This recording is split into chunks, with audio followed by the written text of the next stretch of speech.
দুখীয়া মানুহক দিব 1000 টকা আৰু মন্ত্ৰী বিধায়কৰ পৰিবাৰে নিজে চৰকাৰী আঁচনি লাভ ল'ব 10 লাখ 20 লাখ 30 লাখ টকা। মন্ত্ৰী যেতিয়া মন্ত্ৰী গাড়ীটো গুচি যাব নিজৰ ঘৰখন কেনেকৈ ধৰি ৰাখিব পাৰে তাৰ বাবে এতিয়া চৰকাৰী আঁচনিৰ পৰা সাধাৰণ ৰাইজক কৰ্তন কৰি মন্ত্ৰীৰ ঘৰত 50 লাখ টকা 30 লাখ টকাৰ চৰকাৰী আঁচনিৰ সুবিধা তেওঁলোকে ল'বলৈ বিচাৰে। যে যদি মন্ত্ৰী চাকৰি যায় তেতিয়া ঘৰখন কেনেকৈ চম্ভালিব?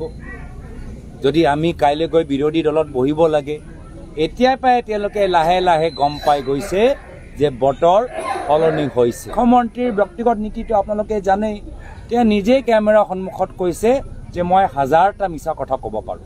মহাপুৰুষ শ্ৰীমন্ত শংকৰদেৱৰ অহংকাৰী আমাৰ নীতি নিয়ম, আমাৰ বিভিন্ন ধৰ্মৰ প্ৰতি সদায় আমাৰ সন্মান থাকে। আমি কংগ্ৰেছ দলে অসমৰ জনসাধাৰণৰ মূল সমস্যাবোৰ আমি দাঙি ধৰি যামগৈ আৰু ৰাইজৰ হয় আমি মাত মাতি যাম। আৰু সেইকাৰণে হ'ব পাৰে আজি এইকেইটা দিনৰ ভিতৰত মুখ্যমন্ত্ৰীৰ কথা শুনিলে তেওঁ নিজেই অলপ ক'বলৈ আৰম্ভ কৰিছে যে যদি মন্ত্ৰী চাকৰি যায় তেতিয়া ঘৰখন কেনেকৈ চম্ভালিব? যদি আমি কাইলৈ গৈ বিৰোধী দলত বহিব লাগে, এতিয়াই পৰাই তেওঁলোকে লাহে লাহে গম পাই গৈছে যে বতৰ সলনি হৈছে। আৰু সেইকাৰণে যেতিয়া মন্ত্ৰী গাড়ীটো গুচি যাব নিজৰ ঘৰখন কেনেকৈ ধৰি ৰাখিব পাৰে তাৰ বাবে এতিয়া চৰকাৰী আঁচনিৰ পৰা সাধাৰণ ৰাইজক কৰ্তন কৰি মন্ত্ৰীৰ ঘৰত 50 লাখ টকা 30 লাখ টকাৰ চৰকাৰী আঁচনিৰ সুবিধা তেওঁলোকে ল'বলৈ বিচাৰে।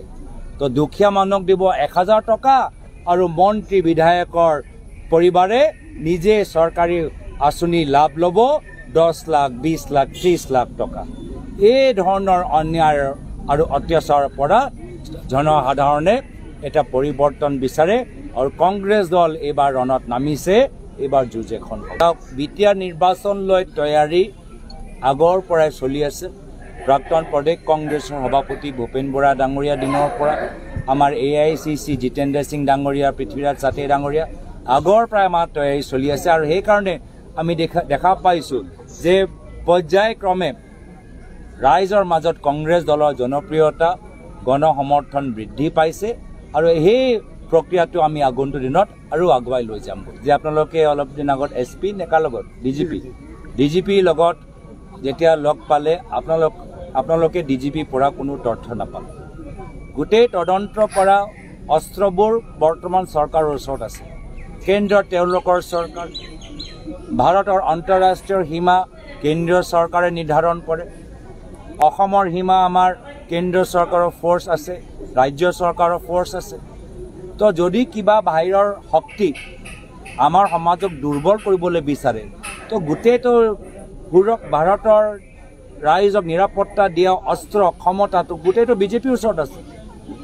তো তেওঁলোকে নিজৰ দায়িত্ব কিয় পালন কৰিব পৰা নাই? তেওঁলোকৰ ইণ্টেলিজেন্স ফেইলিয়াৰ কিয় হৈছে? যদি মুখ্যমন্ত্ৰীৰ কথা সঁচা তো তেওঁলোকে অমিত শ্বাহ ডাঙৰীয়াৰ গাফিলতি আঙুলিয়াই দিছে যে অমিত শ্বাহ ডাঙৰীয়া, আমাৰ অজিত ডোভাল ডাঙৰীয়া, আমাৰ ভাৰতীয় আমাৰ সেনা বাহিনী BSF ব্যৰ্থ হৈছে, ইণ্টেলিজেন্স ব্যৰ্থ হৈছে। সেইখিনিয়ে কথা ক'বলৈ বিচাৰিছে। তো তাৰ প্ৰমাণ দিয়ক। তো গোটেই তদন্তৰ অস্ত্ৰ তেওঁলোকৰ ওচৰত আছে, ইণ্টেলিজেন্স তেওঁলোকৰ ওচৰত আছে।